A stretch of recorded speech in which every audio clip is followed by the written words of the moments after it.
Welcome back. It's estimated that every 2 seconds, someone in the United States needs blood, but a major supplier to hospitals and clinics in the area is facing a drastic shortage. As Ali Martin reports, Vitalant is tackling that issue with its Community Leadership Council, who is trying to get the word out about the need for more blood donors. As a physician, Dr. Vernon Rayford knows the importance of having enough blood available. Blood and blood products save lives. That is one reason Dr. Rayford joined Vitalant's Community Leadership Council. The CLC meets every other month at Vitalant's Tupelo offices. During this meeting, Vitalant employees updated the current blood supply, which stands at an emergency shortage. There simply aren't enough people coming in to donate.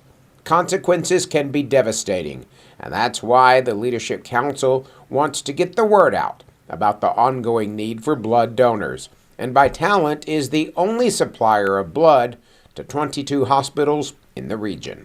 And the supply of blood and blood products have specific restrictions in that it can only come from volunteer donors, and as such that creates pressure for those who are blood bank services, and so it's always important to have adequate supplies of blood and blood products for a range of health conditions, from cancer to major trauma to sickle cell disease. Alex Barnett is head of Tupelo Park and Rec. He became a CLC member last year and says what he's seen and learned has been eye-opening. Big reason why I'm involved is when I became on here in my first meeting, and you go back and you look at the blood bank and you look at the refrigerators back there and how empty they are. That is a wake-up call saying, hey, what can we do as a community? What can I do to help the community to get more donors in here to give blood? Barley Juarez is a regional communications manager for Vitalant. She says the Community Leadership Council is a key way to educate leaders about Vitalant's mission so they can take that message to their communities. We have different avenues and ways to be able to spread the message about blood donations.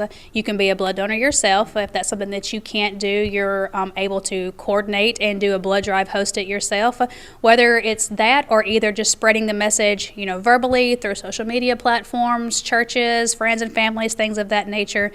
Just really being an advocate of what blood donation is, expressing the passion behind it and the true need that it needs for the community, because Vitalant is the local blood bank. We service the hospitals here locally, so when you do donate, you're doing a true community service. Last year, Vitalant received 9,600 units of blood locally. The goal this year, more than 10,000. They're hoping to do that with the help of the Community Leadership Council and the simple message that donating blood saves lives. Telling your story in Tupelo, Ali Martin, WCBI News. Anyone donating blood through January 20th will be entered into a drawing for an all-expense paid trip to the Super Bowl next month.